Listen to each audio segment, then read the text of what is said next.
Hello, ഇന്നത്തെ എൻ്റെ ബിരിയാണി വീട്ടിലേക്ക് എല്ലാവർക്കും സ്വാഗതം. ഞാൻ ഉണ്ടാക്കാൻ പോകുന്നത് എൻ്റെ ബിരിയാണിയാണ്. ഞാൻ ഉണ്ടാക്കുന്ന ബിരിയാണി അതുകൊണ്ടാണ് എൻ്റെ ബിരിയാണി ഞാൻ പറഞ്ഞത്.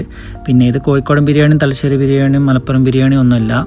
ഞാനിവിടെ കുവൈത്തിൽ നിന്നുകൊണ്ട് ഫ്രീ ടൈമിൽ ഉണ്ടാക്കുന്ന ബിരിയാണിയാണ്. അതുകൊണ്ടാണ് ഞാൻ ഉണ്ടാക്കുന്ന ബിരിയാണി എന്ന് പറഞ്ഞത്. പിന്നെ എവിടെ നിന്നും കണ്ടിട്ടുണ്ടാക്കില്ല, ഞാൻ എൻ്റേതായ ഐഡിയയിൽ ഉണ്ടാക്കുകയാണ്. പിന്നെ അത് നിങ്ങൾക്ക് ഇഷ്ടപ്പെടുകയാണെങ്കിൽ സബ്സ്ക്രൈബ് ചെയ്യുക, ലൈക്ക് ചെയ്യുക, ഷെയർ ചെയ്യുക, കമൻറ്റ് ചെയ്യുക. പിന്നെ ആ ബെല്ലൈക്കൺ കൂടെ ഒന്ന് അടിച്ച് പൊട്ടിക്കുക. എന്നിട്ട് വീഡിയോയിലൊക്കെ കാണാൻ പോവുക. എന്നിട്ട് ബിരിയാണി എങ്ങനെയുണ്ടെന്നൊക്കെ നോക്കിക്കോളിയും.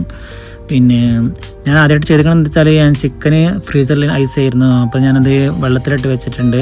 കാരണം നമ്മൾ ഇതിൻ്റെ മസാലയൊക്കെ റെഡി ആകുമ്പോഴത്തേന് ഐസ് ഏകദേശം അലിഞ്ഞോളും. പിന്നെ ലാസ്റ്റ് ഞാൻ കട്ട് ചെയ്യാൻ നിൽക്കുള്ളൂ.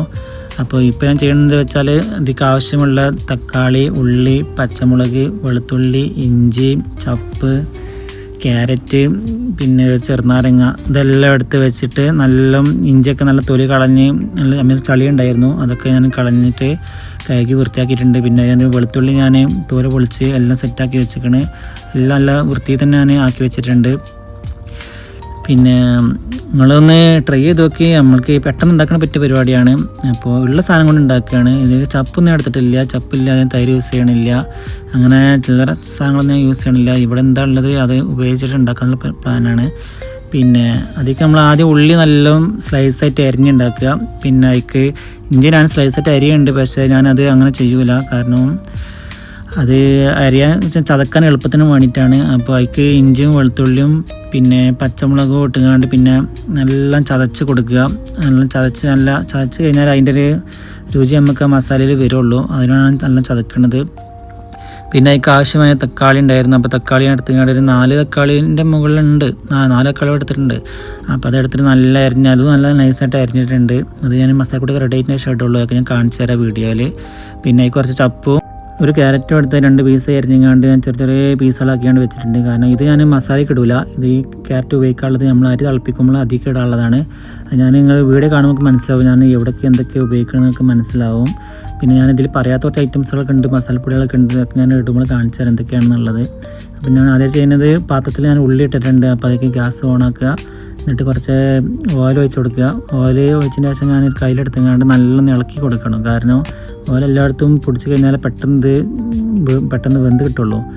അതിന് വേണ്ടി ഇപ്പോൾ വെന്തതിന് ശേഷം നല്ല സ്മെല്ല് വരും. ആ സ്മെല്ല് വന്നു കഴിഞ്ഞാൽ പെട്ടെന്ന് ഒരു 5 മിനിറ്റിൻ്റെ മുകളിലൊരു അത്രേ ആവശ്യമുള്ളൂ.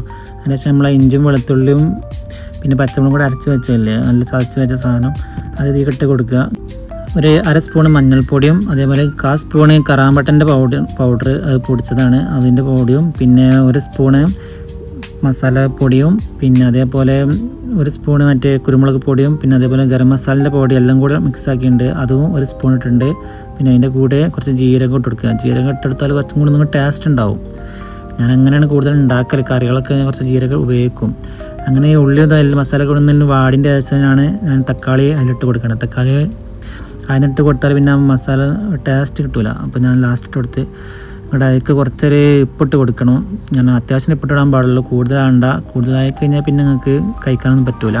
അപ്പോൾ ആവശ്യത്തിന് മാത്രം ഇട്ട് കൊടുക്കുക. കുറവുണ്ടെങ്കിൽ പിന്നെ നമുക്ക് ഇട്ട് കൊടുക്കാൻ പറ്റും.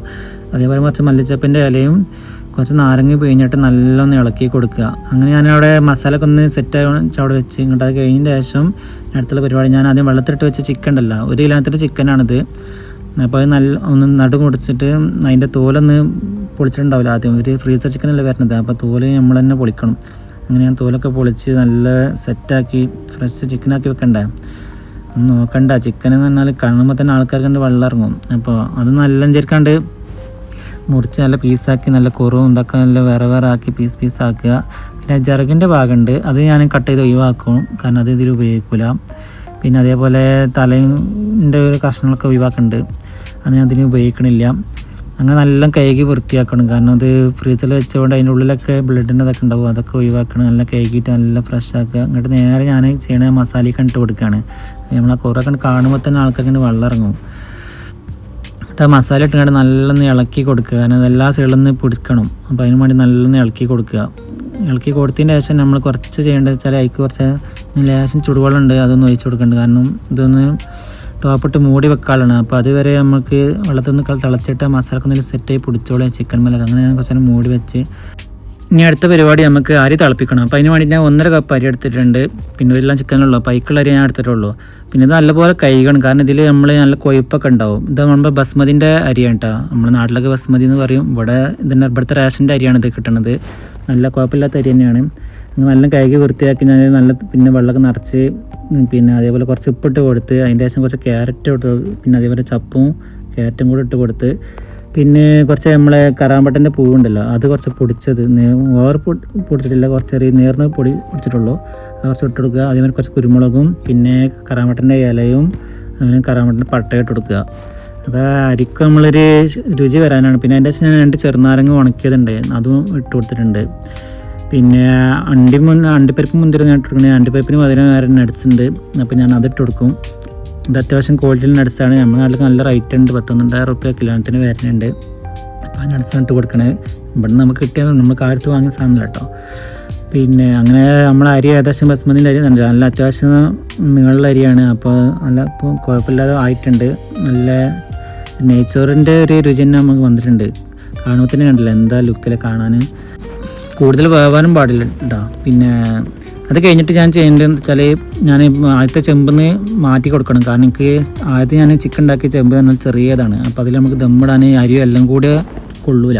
അപ്പോൾ എന്തായാലും കുറച്ച് വലുതാക്കണം. അപ്പോൾ ഞാൻ ആദ്യം തിളപ്പിച്ച ചെമ്പുണ്ടായിരുന്നു. അപ്പോൾ അതിന് ചോറൊക്കെ അതിൻ്റെ ശേഷം മാറ്റി നല്ല കഴുകി വൃത്തിയാക്കിയതിന് ശേഷം വീണ്ടും ഞാൻ അതിക്ക് മസാല ഇട്ട് കൊടുക്കുക. എന്നിട്ട് അതിന് ശേഷം കുറച്ച് ചോറ്, ഒരു ഹാഫ് ചോറ് ഞാൻ അതിന് മേൽക്കിട്ട് കൊടുത്തിട്ടുണ്ട്. എന്നിട്ട് അതിൻ്റെ ശേഷം കുറച്ച് ഉണക്കമുന്തിരിയും പിന്നെ അതേപോലെ ഇവിടെ ഉള്ളി ആയതിന് വാട്ടി വെച്ചിട്ടുണ്ട്, ഇവിടെ ഫ്രീസറിലുണ്ടായിരുന്നു, അതിട്ട് കൊടുത്തിട്ടുണ്ട്. അതേപോലെ കുറച്ച് ചപ്പിട്ട് കൊടുത്തിട്ടുണ്ട്. ഇതൊക്കെ ഒരു ടേസ്റ്റിനും സ്മെല്ലിനും വേണ്ടി തന്നെയാണ് നമ്മൾ അതൊക്കെ ഇട്ട് കൊടുക്കുന്നത് സെൻട്രലായിട്ട്. എന്നിട്ട് ബാക്കിയുള്ള ചോറും കൂടെ അതിന് ഫുള്ളായിട്ട് നമ്മൾ ഇട്ട് കൊടുക്കുക മുകളിലായിട്ട്.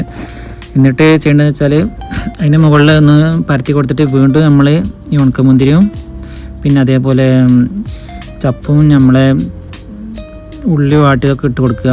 പിന്നെ RKG ഒന്നും ഞാൻ ഇവിടെ ഉപയോഗിക്കണില്ല. RKG ഒക്കെ ഉണ്ടെങ്കിൽ നമ്മളെ ബിരിയാണിൻ്റെ സ്മെല്ല് കറക്റ്റ് കൊണ്ട് വരുള്ളൂ. നാട്ടിലൊക്കെ ഉപയോഗിക്കണം, ഞാൻ ഇവിടെ ഉപയോഗിക്കണമെന്നില്ല.